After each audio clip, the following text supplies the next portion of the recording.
everybody, and welcome to a special edition of Eating at a Meeting. I am coming to you from my office, and we're here celebrating Women's HERStory Month. And every year for the last 5 years, this is my 5th year doing it, I recognize phenomenal women across the country who are doing instrumental work around food and beverage. And my guest today, I always do this wrong, is Femeika Elliott, and she totally epitomizes this theory of doing phenomenal work. She is a food waste practitioner. She is a urban farmer, an educator, an activist and an organizer, a birth worker, and a womb specialist. Yes, I said womb specialist, who brings people together through food experiences and education. So she creates her own events. She's a chef as well, but she's very, very passionate about advocating for Black wellness, maternal health, foodways, and reproductive justice. So welcome to the show, Femeika. Yes, thank you for having me. You're welcome. And I'm so glad that our friend Jamie Gonzalez, who I recognized her a few years ago, she put me in touch with you. So I'm so excited that she did. Yes, she's awesome. She really is. So you have done a lot in the last 5 years, because that's when you started all of your businesses. Let's see. I'm going to say Meik Meals. Is that right? Yes. Yep. You started that in 2019. And then in 2022, you started both the in-home nourishment Lotus Program and the food and land justice collective called Rooted East Knoxville. And you also have the Knox Garden Alliance. So can you tell us about all of those programs and then how food and beverage connect that? Yes. So in 2019, Meik Meals, which is a play on my name, no intended to the rapper, but I have my way with words. And so everything is very intentional down to our logos, our names, and the color profiles that we use in our branding kits. Meik Meals started off as a meal education platform. And we also provided healthy meal preps for the community at large. And so we were in a shared commercial kitchen space after we transitioned from being home-based. And we started doing pop-ups around town, selling plant-based meal preps. And people loved it. But I found myself spending more time educating people on what they were eating, that it was plants curated into their favorite dishes, but just healthier, and explaining the benefits. And so now Meik Meals has sunset from a meal preparation company, and we more so do speaking engagements, community events, and also we're really heavy on the education, especially around health equity for communities, specifically communities of color and rural communities.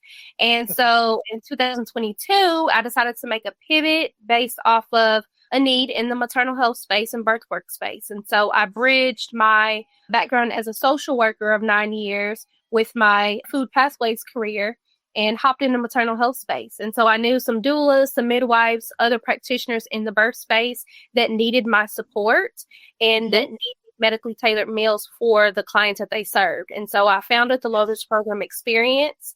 So we started as an in-home meal nourishment service for moms postpartum, because about 85% of the mortality that's happening in Tennessee is happening in the postpartum phase. And so I figured that based off my personal experience and loss and friends and community members and speaking with birth workers already before I hopped into the space, that I need to have intentional conversations about this and with women and to assess what they need. So we did a lot of needs assessments, a lot of focus groups.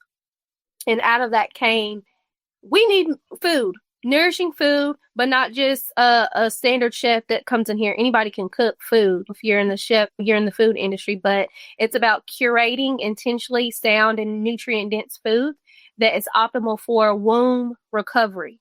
So the same thing that I would prep for a man that's bulking in the gym is not going to be the same thing that is healing from loss or whether she successfully has birthed a child. And so since then, our programming has actually expanded full spectrum. So I am a full spectrum doula, but my emphasis is on postpartum and death, as I am also a death worker and death doula as well. But with the cornerstone being food and education for our moms and families to nourish them back to optimal health. after pregnancy and birth, but also we usher in holistic and traditional and ceremonial practices, birth practices and postpartum practices. So it can look different. It's not just food. It's some herbalism and pathways. It's some closing of the bone ceremony, ushering her into this new phase of womanhood. It looks like a postpartum Haitian Bane herbal bath, a 3-day bath for recovery. It's spiritually, mentally, and emotionally purging, because we're literally rebirthing this new person, right? As women, Right. we have our identity in a lot of things, but pregnancy and birth is one of those. And so jobs that I'm tasked with, the many jobs that I'm tasked with is to bring a woman back to optimal health, to where she feels not only like herself, but her best self, in whatever way that she wants to go transcend into her womanhood. And then the Rooted East Knoxville Collective was founded shortly after with some community members and some comrades within Knoxville. We banded together. We were already in the social justice space and in the movement space doing multiple things, but supporting each other whenever we could. And I left my job. I was working for the government at the time, and I decided that I could do more. So noticing that the area that we serve, which is East Knoxville, it is desolate. You may hear the term food desert, food insecurity. Mm-hmm. Our community members there are facing food apartheid, which ushers in race, economics, and policy and zoning. And so if you drive down in our neighborhood, you will not see one health food option. We don't even have a smoothie bar or a place where you could go get a healthy salad. It's drive-through liquor stores, convenience markets, $3 generals of whatever chain, and fast food. And so surveying the community members, we got with one of our community elders that is a Black urban farmer. And said, Meik, we're distributing this food on the Fannie Lou, which is named after Fannie Lou Hamer. And I was getting a lot of questions like, okay, it's great that food pantries are coming into the community. It's great that we're giving this free produce away. But if people are asking, hey, like, what is this? I'm literally spending an hour on the bus educating. This is an acorn squash. This is a taste profile. This is how you prepare it. This is the benefits. And just mind-blowing. But also we got the question that we had to sit with ourselves when I sat with this elder, and they were saying, well, I wish people would show us how to grow our own food. I heard that. And so I said, well, Chris, what are we going to do? He said, well, we need to teach them. We need to teach men, community members, how to fish. Like, it's great that we have food pantries. It's great that we have food rescue, but restoring power back to the people and teaching them how to be community sufficient is what our goal is and was and still is. And so we decided to have this meeting with another community member and 3 other comrades that were working in the social justice space. He said, we're going to focus on food. We're going to focus on food. And so now we serve over 45 households, and we have more than 100 beds on the ground, specifically in the home residences. I will say with the Knox County Community Gardens and Growers Alliance, I did not found that organization, but I run chief of operations for that organization. And my job is to bridge the gap between community, its stakeholders, and other people in the green spaces, to where we're all on one page, forming an alliance, and we're supporting one another. Prior to the alliance being created, there wasn't a space where people in the food space, outside of food policy, growing food, that were getting together. We weren't talking about what each other were doing, how we can support events, things that we may need, resource share, funding share. There was not a space for that. And so when my boss discovered me at a pitch competition, a food systems pitch competition for Rooted East Knoxville, actually, we were competing at the time. He came up to me and he was like, I would like to hire you. You're with community, you're embedded in community, and I feel like that you would be a great fit to help me steer this organization. And so I left my government job about 2 years ago. And I said, I'm all in. I was already embedded in community, but doing community work at 110% is something that I've always dreamed of, and I'm doing it. That's amazing.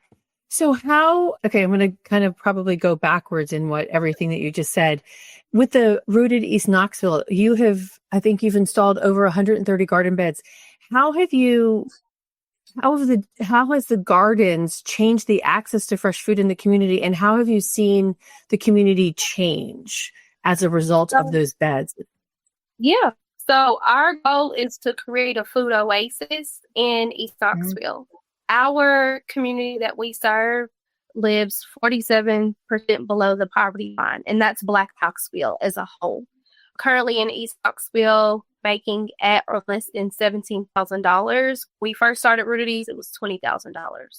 So that's the average median income in East Knoxville. And also, they have changed the public transportation routes. And so a lot of our community members in that area get around by ride share, public transportation like a bus, biking, walking. However, most of those community members are super young, so they're kids and or they're elderly, a lot of our elders, and a lot of them don't have cars. And so there's not a grocery store in the area that we serve, which is another reason why we were committed to restoring the natural foodways and green spaces in East Knoxville.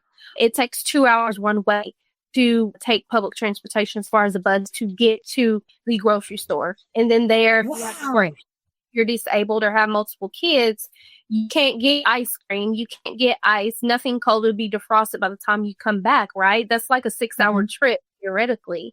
But also you have to settle for the produce that's there. They may not care for the produce like they care for it in West Knoxville, and that's our reality, right? And so it's a lot of factors. It's a lot of factors. So it was like, let's just build a program to where we bring everything here, hyper-local, and focus right on this community. And that's what we do.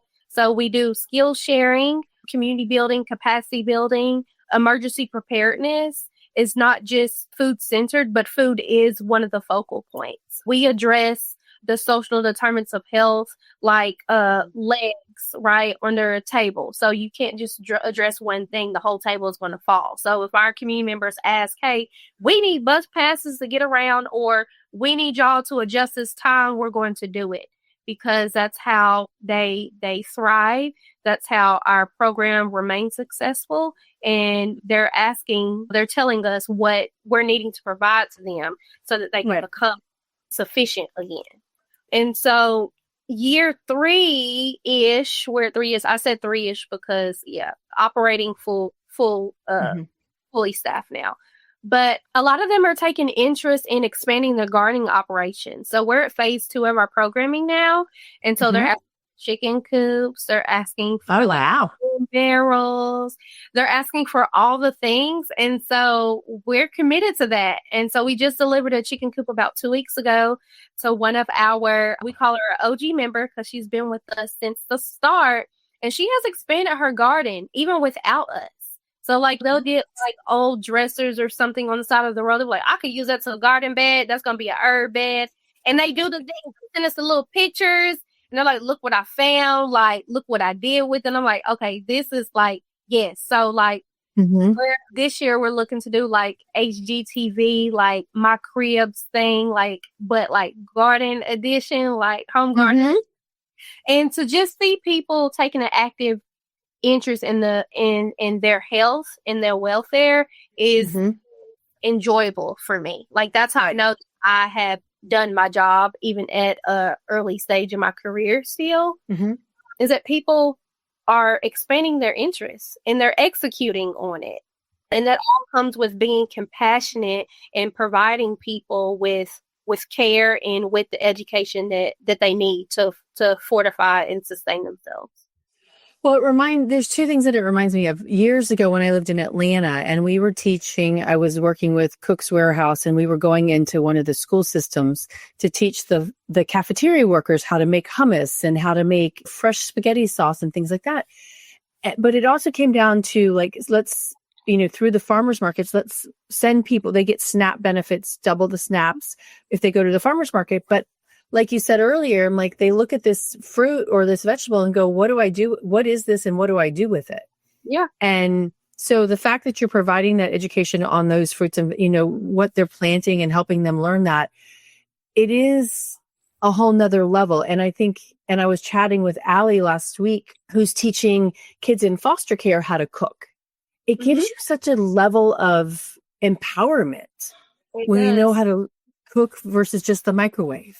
It does. And a lot of our home garden participants Like Mhm. we're at cohort 5 now. And so all of them are like asking, okay, now that I know what companion planning is, I have successfully mastered this gardening skill, because most of them were amateur gardeners. They didn't know Mhm. anything about gardening, which is why we provide the curriculum throughout January to December on 101 basics. And then we start with like advanced classes and all the things. But, they were like, okay, now that I'm comfortable with growing these 3 things, these 4 things in this garden bed, what can I do besides make a salad, Miss Femeika? And I was like, whoa, okay, here we go. So we have been doing canning classes, preservation classes. That's the winter herbalism class in the fall, gearing up for winter. And it's been so exciting to like see them like, okay, I'm trying to, like, I heard somebody say, I'm trying to figure out the taste profile. And I was like, okay. Like that was so like kind of like regurgitate, like, what they've been learning, what they hear from each other, and then yourself being a practitioner. And so, yeah, they're like, okay, I got all these tomatoes outside of soup. What can I do? And so that's when we brought an elder in of the community. She's a part of Women in Agriculture. She's been farming forever now. And she teaches our canning classes. So they know how to make salsa. They know how to make and pickles and pickled the pickled okra flies every time. We love pickled okra in my house. Yes. It's so good. Yeah. And it's sometimes better because okra gets that gooey stuff in the middle of it if it gets too old. Yeah. But I mean, and even if you just can the tomatoes and dice them, and that's better than buying that can later on in the winter time, because you've got your fresh tomatoes that you just did. Yes. Yeah. Okay. So now let's just jump back again to the postpartum thing. That is, I've never had a kid before, so I don't know any of this, but that's fine. That's really intriguing to understand that you're doing all of these herbalistic and holistic things along with the food to what does the woman need after she's had a baby, food wise? And Yes. So we really zone in and hyper focus on the first 40 days. So what a womb and what the woman archetype needs to sustain herself post-birth, right? We are giving away our iron, our blood supply, our energy, and our emotions, right? Mm-hmm. And the first 40 days, especially that first week, we look into very dense broths. So like your chicken broths, your bone broths with collagen to restore that back to her womb and her temple to where it brings her energy levels up. We are hydrating. It doesn't just have to be water. It can be teas, especially teas in high iron. So I use a lot of nettle tea. It's really dark and rich. It tastes very earthy, but it restores what, based off the blood, right, that has left the woman during and even after childbirth. It was also boosting her libido and her energy up too. We focus on a lot of immune boosting herbs and foods. So like a lot of mushroom soups, a lot of stews, things that are difficult to digest. We focus on after the 40 days. And so we're doing a lot of like teff flour stews, a lot of like warm beverages to keep the womb warm. So that's how we cultivate babies, right? It's like putting a seed in the ground. It has to be warm. Mm-hmm. Sun it has to be watered. Same thing with nourishing a mother. That womb has to be warm to get back to optimal health and support and functioning. And so it may look like, outside of teas, coconut water. I tell my clients, eat your fruit, eat your water. So a lot of watermelons, a lot of cantaloupes, things like that. And then if we have lactating moms that choose to breastfeed, I have to be even more intentional with their eating regimens and with their herbal practices, because some things can offset and block their milk production. So it's a lot of factors that come into play. That's why I said it's not just a traditional chef, especially that comes from the commercial food scene, would not really do my job unless you really dive deep into what a woman needs to sustain herself, period, even if she's not pregnant. Right. Now, how did you find all of that out?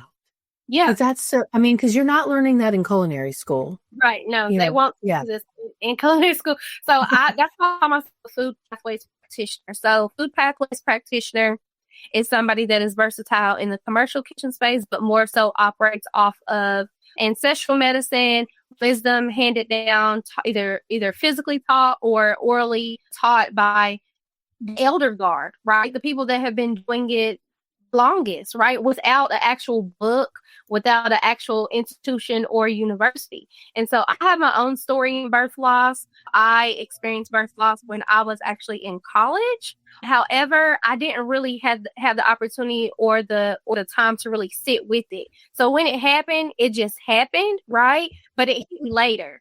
And so my message to women has always been like, postpartum is not the first 40 days. Postpartum is forever, but you can always you identify with it. So I don't identify or resonate with my loss. I believe that my loss propelled me to do the work that I'm intentionally designed to do now for the community, for other women. And then I also am my auntie and a godmother to over 10 kids. I've been raising kids. Oh, wow. Years old. Like a lot of my sister friends, which I'm the only girl out of my biological siblings, but a lot of my sister friends are mothers already. Like they physically have kids or they have lost. And so a lot of it came by way of me having conversations with them, leaving me out of it, on top of my baby cousin that got pregnant when she was at Fisk University during her last semester of college. So I was launched Lotus then, but I was bringing her food preps up to college because the meal options there weren't sustainable and sufficient for her.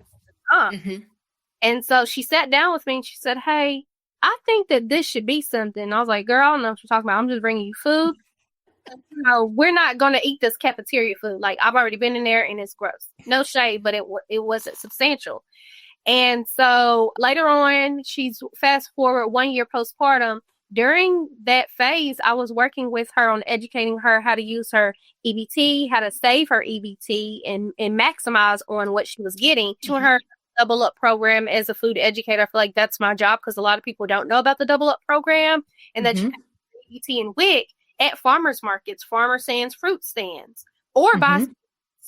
And so now her kids run kicking and screaming outside the farmer's market because they're like, no, like it's a daily, like it's a little weekly ritual for them. And she's learning how to save money on the front end and the back end, right? But she also knows how to grow her own food. So her and her two daughters are out there with me at the community garden and we're growing our own food and she's seeing it offset costs. So the program is truly holistic, but I sat intentionally with my friends, with the birth community, the they were already serving that weren't any of my clients. And I wanted to ask, like, how do you want this program to work for you? How will it work? What would you like to see? And so we still made some adjustments along the way, but how our program is structured within Lotus, we provide the first 40 days of meal nourishment for womb support and care. And then we provide our holistic emotional support modalities to kind of bring that mother back to her center and usher her into this new phase. Wow. Okay. Completely tangent, not necessarily what you do, but okay. Women in menopause. There's a lot of conversations I'm so about. glad you're bringing this up. We're talking about menopause so much more out in the open now. So what do I do? Yeah. So as a womb health practitioner, like I said, the Lotus program is actually full spectrum. So a lot of women, I just had this conversation. It's been like a reoccurring thing for the past 3 weeks now since I went to the community health fair because I am a community health worker. And these two women walk up and they saw the Lotus program sign and they're like, "Oh, this is for pregnancy. This is for postpartum." I said, "No, come back over here." And so I said, "So this logo may be misleading for you." I said, "But my goal is that when a woman walks into our womb spa and that she consults with us or whatever offerings or services she is taking advantage of, she is going to be birthing a new her. That starts your journey. When you walk into my office, it starts a new journey and you're going to birth a new you, a higher you, a you that you cannot even imagine yet." And so we intentionally walk with women throughout their journeys, whether you're experiencing fertility issues and you want to talk to a holistic womb practitioner or pathway specialist prior to IVF. We talk about women who are birthing, that are pregnant, who postpartum, who have lost, who have had medical procedures, experience endometriosis, fibroids, ovarian cysts, menopausal women.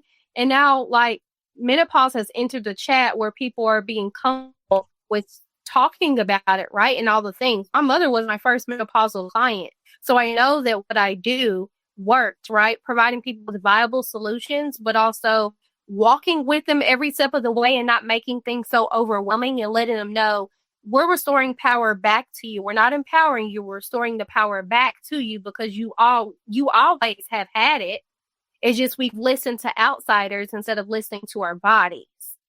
And so this talk around menopause, I talk with women that want to consult with me. So we talk about, what is your eating regimen like currently? What do you want it to look like? So we talk about viable solutions there. We talk about what medications are you on? What medications you want to kind of like taper off of? Okay, here are the herbs that are intentionally designed to do X, Y, and Z. This is recommended and suggested. I'm not a doctor. I'm a folkways practitioner, right? And so they start working the plan, and then we talk about, okay, what does your exercise plan look like? It doesn't have to be HIIT. It doesn't have to be hard cardio. Are you stretching? Are you moving your womb? Are you talking to her? Are you doing deep breathing? Are you sitting your butt down and just meditating for 5 minutes with no music, just laying there, right? Because a lot of these reproductive ailments are stress and anxiety induced. And so my goal is also bridge these women that are coming into space with regenerative medicine and other holistic health professionals. So we do a lot of outputs to acupuncturists, massage therapists, cranial therapists, cupping, dry needling, somatic movement, EDMR therapists, all the things. And so I'll say, when you come into this space, I want you to have so many things in your toolkit to where you don't need me every week. You're literally trying these things and you're trusting your body and you're listening to yourself. You're like, oh, this works. So I've been working with my mom unintentionally as a informal client for the past 4 years. Since then, she has gone from night sweats and hot flashes to none. Yeah, she just told me last week that if she has hot flashes, so she's also like manic. Like a lot of women don't know, like kind of like we have like the symptoms like PDD somewhere around there, like going to like psychosis. That's another thing. So she's regulated her hormones, regulated her emotions, but she's also increased her libido and her vitality. So she has a lot of energy. My mother is not old, but she was very low in energy when she first hit perimenopause. And so it looks different. Like it looks totally different now. So she was at the health fair. So she heard what I was saying, talking to these other 2 Black women, and she came back around. Hey, I just want to let y'all know, like my daughter, like I was my daughter's first client for the menopause program. And she was like, I don't really have like a case file or anything, but she tried to get me on this regimen and I didn't listen to her. But then I started integrating things when I saw things on the internet. So like, the TikTok specialist, right? So yeah, she integrated everything what I was trying to get her to do, and she's more active. She's in the garden with me. So she is our land steward for our beds. And yeah, it's been nice to know that like women, like we already have the viable solutions. It's just we need to find people that will kind of like package it all together and condense it to where it's not overwhelming, where we're going down the rabbit hole or spending so much time on YouTube. All my clients, for every service that we have had, everything has been trial ran first before I even launch it as a service. So doing testing and being sure that it works, but also to say, okay, hey, like, what do we need to change here before we even put this out as an offering? Right. Yeah. Okay. So I'm just going to throw this tangent in here. So Make America Healthy Again. What would some people say about the, I'm like, probably some people are going to say you're kooky, but I mean, I think it's in that whole realm of make America healthy again, right? Using real food, using holistic practices versus buying what's in the center of the grocery store, right? Or going on the whatever diet today, right? Yeah. I call it the danger zone. So, so I teach community like the layouts of the grocery store. So I always say, let's work the perimeter of the grocery store. This is where the This is where the party is at. So you're going to go and get your fresh breads, and you're going to work your way to the fresh meats counter. Then you're going to work your way to the vegetables, right? And then you're going to work your way to whatever else is up there. And then the middle part is where the party is at. They're screaming. The Cheerios are screaming. The sugar, the cookies, the juice, high fructose corn syrup. Like everything's screaming in this middle. And so I'm like, okay, get what you need first out here. Work your way from the frozen part, and then go on the inside. And limit yourself. Like, you don't have to strip everything, but pay attention to how much you're spending. Like, I had a client do like inflation. I said, okay, don't go to the outside yet. Go get what you usually get, and we're gonna see how much of those things came from the inside the middle of the grocery store. And she spent over $300 in the middle of the grocery store. Wow. And how many meals did she get out of that, right? Yeah. Well, it wasn't meals. It was junk food, processed food. And so when you like get people visually to see, like we have to break things down differently for certain people. And so when she saw it, oh my goodness. Right. Mm-hmm. Yeah. And so now she does that method about working her way on the outside, and then she works her way in. And most importantly, I tell my community members, make your list. What do you need? Right. What do you need? But you can't leave here without. And that's getting back to your question, making America healthy again or healthier. I envision it providing what an individual needs to thrive and sustain themselves holistically. And I know people throw that term around, holistic, I think like woo-woo herbalism. No. Eastern medicine was the original medicine. So when people say alternative, I'm like, no, like it only became that way when Western medicine came onto the scene. I respect both, but I resonate heavy with unnecessary interventions and starting with folk-ways medicine first, because traditionally, historically, that's what has worked for people that look like me. And so like no barriers. Everybody should have access. I don't care what your media. Everybody should have access. So whether it's universal health care, whether it's having options, not just one thing, what end all be all, you have options. You're heard, you're respected, you're validated. You have a doctor that looks like you, that operates in integrity. Community care, bring community care back. What happened with community care? We were doing community acupuncture. We were doing community wellness and rest days. We were doing community health fairs, community resource fairs, all the things, right? And so, yeah, I feel like that's what I envision. And then, of course, having gardens on every corner where people can walk to, that's easily accessible without a fence and without paying $200 for a garden bed, because people do that. Like, no shade. In reality, the people that truly need access to these type of foods and nutrient dense foods don't have. That's a barrier. And why are we putting? Well, in my neighborhood, we could to keep the bears out.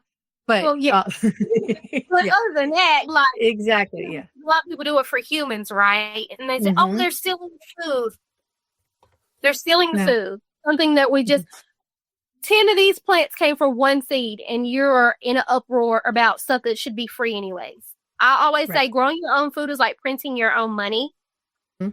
And it's been so liberating. Like, I love that. Getting back into the land. Like, summer is my favorite seasons because community, like, is so lively, especially like communities of color. Like, we don't really like the wintertime, just to be honest. I don't do the cold. So, like, cold crops aren't really our thing. We'll grow maybe until like fall, but wintertime, we shut it down. We're letting the garden rest. Just traditionally, but you get the peppers, the tomatoes. Like, it's like a party in the garden, and we have so much abundance. Like, it's really like printing your own money. Like, I saved so much money during. I love that analogy. That's so good. Last week I was in Austin for food tanks, all things food, and Sam Ocho is a former NFL football player. And in Chicago, he helped a neighborhood and I don't remember where it was in Chicago, but similar to you, sat down and listened to them. We're like, liquor store, no grocery stores, and help these kids create their own market. And what I thought was really empowering by that is that they got rid of one specific liquor store. Mm-hmm. And the police said they noticed how some of the crime actions had come down because they had done that. And same thing with what you're talking about. Yes, that's the thing we've seen in our community. Positive physical health outcomes. So positive doctors' reports. Most of the people that entered our program were borderline diabetic or already having severe like asthmatic symptoms or some type of diagnosis or illness. So positive medical reports, positive emotional health and mental health outcomes. So as they got back to the land, got their hands in the soil and cultivating and providing them with that confidence, right? We had to boost the morale, but we also had their mental health. It improved a lot, like just by being outside, soaking up the fresh air, but also just taking that strain off about what am I going to eat or how am I going to be able to, like, can I even purchase a head of organic romaine lettuce today? Mm-hmm. Right. And so on top of like reducing, I haven't pulled the violence statistics from last year, but I'm sure that they went down.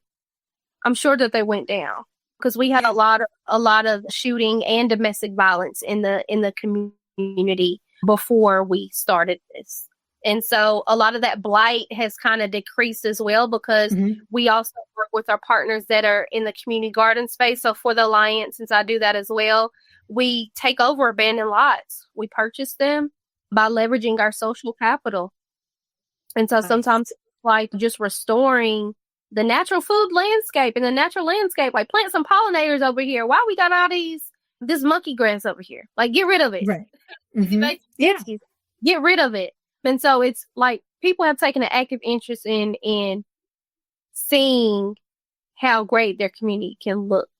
And so they're appreciating it more to where, hey, if an elder sees you drop a piece of trash, they're probably either going to call me or they're going to bicker at you about throwing that piece of trash on the ground. Like they do not play about that now. Yeah. Right. Okay. So was there a specific moment in all of what you're doing here in the last 5 years that you really realized that this was your calling? I've been new that it was when I quit my job, when I quit my government job, because I realized that even though I was serving community within those four walls and outside of those four walls, I was still limited based off of the restrictions that I was working with within that silo. And so when I made the leap, community accepted me with open arms. They're like, you don't work there no more? And I'm like, no. And I'm like, oh man, yes, we got access. Able to walk around in community and say, hey, Miss Femeika, good to see you today. Can you come and check on these collards? Like, I'm trying to see if they're right. And I'm like, reach out to our home garden manager. They're like, no, I want you to come over here. So I knew that my purpose was bringing people together through food and experiences by way of education. I started Meik Meals. That's why I started Meik Meals, because I realized before that, cooking for my friends and family, we were bringing people together. People were having conversations, having hard conversations too. Just realizing that people were just so out of touch with themselves and community and don't really know how to do community.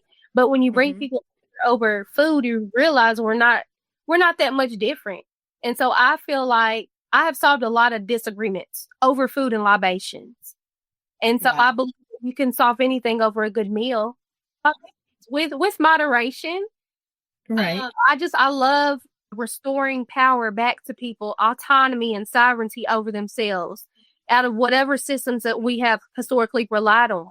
So whether that's the health system, whether that's the food, industrial, medical complex, even the nonprofit complex, knowing that you don't got to have a 501c3 to serve your community.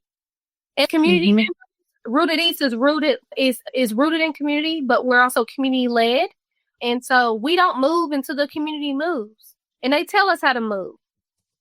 And we have to report back to them. What do y'all want to see?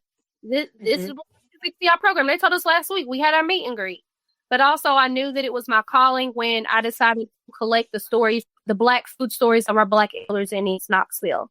So for Black History Month, for the past 2 years, we have been working with the filmmaker to produce a documentary film. But then Knoxville, we have like a Black historical museum. We have several art like the McClung Museum, but they don't have anything about Black foodways specifically in East Knoxville. And so when I was sitting with these elders, because I worked with these elders in the community for over 7 years, they've been telling me about all these food stories. I was like, what? You used to garden? They're like, yeah, I'm trying to get back to that. Can y'all do something? I'm like, hold on, let me get this story.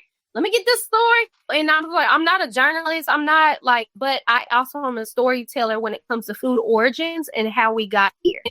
Hearing about these stories that weren't even documented in a newspaper at these museums, let alone visually, I was like, oh, yes, we have something amazing here and we need to record it, especially while we work intergenerationally between us, the elders, and even our youth in the schools. Like, it's very important to capture that.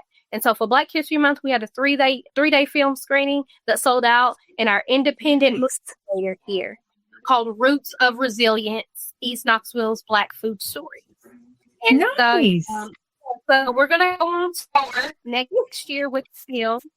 But a lot of people have been asking, when are we going to see it again? And we're like, we're going to bring it back. But other people want to hear from us and other communities to hear from us. So let them know that, hey, this model is able to be replicated. You may need a few tweaks, but you're very much to do it. We were working for free for 3 years before we were able to fully fund 2 paid staff positions this year. Wow.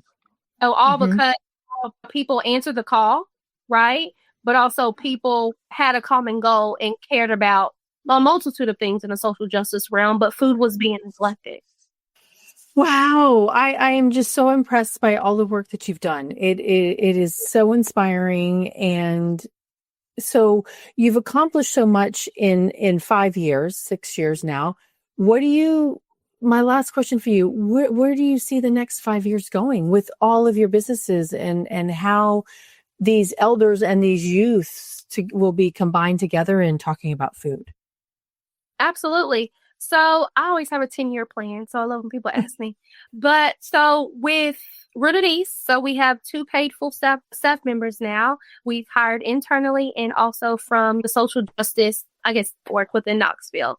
And so I stepped back as a founder and I am more on an advisory role and support staff for me. So I'm unpaid. I'm still volunteering and offering my insights and expertise. And so we're going to continue to collect these stories. We're going to continue to tell the story with integrity of Black East Knoxville, because that's also has been a thing where journalists, whether they're independent or work for a media medium, they are leaving some things out, important things, right? Because they're scared of what people are going to say. We aren't those people. And so we uplift and we amplify the stories of how our elders want them to be told. And seeing them on the big screen is like evergreen, right? And this is also a documentary that we have gifted to community. So when we get done with the tour, we're going to house it at our only Black bookstore in the city that sits directly in East Knoxville in the bottom, which historically was a place where the city displaced and destroyed a lot of Black historical homes for gentrification. Wow. And so that artifact will sit there, and then we will also have it on reserve to be sure that it's always going to be circulating and that community will have access to it. But still recording our journey, still amplifying. We're getting into land preservation. So you're going to see a lot from us around land trust, community-owned spaces. That's where we're going with our activism and advocacy. So going beyond just food, but we're talking about preserving land for growing food and for collective wellness. For me, in the health and wellness space, you're going to see from me around maternal health care, advocacy there, especially around reproductive justice and rights. And I'm leaning more into that since we have a team set up with Rooted East. So this allows me to have more time and space and opportunity to serve women that truly need to be served. So I'm super excited. That's awesome. All right. I just came up with one final question for you. How do you want to be remembered? I want to be remembered as the person that always gave 110% and the person that always remained in integrity, lighthearted, light-spirited, but also did not play about her community. Stood 10 toes down in the face of adversity. Yeah. And that speak up about injustices. Speak up about and have tenacity and have the mental fortitude, but also to know and to sit and to rest with that I am human, and I do not want my community to put me on a pedestal because I do make mistakes and I will disappoint you. So we just had that conversation like last month. I'm not superhuman. I'm not a martyr. I want to be remembered for doing the right thing, to do the just thing, and to do what people should have been doing a long time ago. For any community that needs something, answering the call, simple, with viable solutions, whether you get paid or not. The money will come. And that's what I told my team. The money will come. Don't worry about that. Mm-hmm. And it has. And we're sustained, but also we're not dependent upon funding. We're very creative and innovative individuals. We were taking dressers off the side of the road, converting them into. We don't have any worries. So when people mention all the things that have happened with the federal government, we're like, I hear you, but we have been doing this. You just have entered the chat and entered our reality. Awesome. Oh my gosh. I'm going to reiterate the fact that I just adore you, and I'm so proud and excited about everything that you do. So thank you so much. Thank you. Okay, so I am putting up here how to connect with Femeika. This is all of her Instagram handles. Thank you. So you've got the Rooted East Knox, you've got the Meik Meals, the Lotus Program Experience, and the Knox Garden Alliance. And I'll leave that up for a second. So you can connect with her on LinkedIn, but they're also the same as on Facebook for pretty much the same thing. Yes. And so, connect with her there and see how you can help the community in East Knoxville and just women in general. So thank you. Absolutely. Thank you so much, Tracy, for having me. We could do this again. Let me know whenever you need me again. Yes, ma'am. Let's do it. Okay. All right. Well, everybody stay safe and eat well. There's 2 more episodes next week, next Wednesday and Thursday, to round out the Women's HERStory Month with fabulous women just like Femeika here that are doing great work in food and beverage. So until then, stay safe and eat well. Thanks. Bye. Thanks for listening to the Eating at a Meeting podcast, where every meal matters. I'm Tracy Stuckrath, your food and beverage inclusion expert. Call me and let's get started right now on creating safe and inclusive food and beverage experiences for your customers, your employees, and your communities. Share the podcast with your friends and colleagues at our Eating at a Meeting Facebook page and on all podcast platforms. To learn more about me and receive valuable information, go to tracystuckrath.com. And if you'd like more information on how to feed engagement, nourish inclusion, and bolster your bottom line, then visit eatingatameeting.com.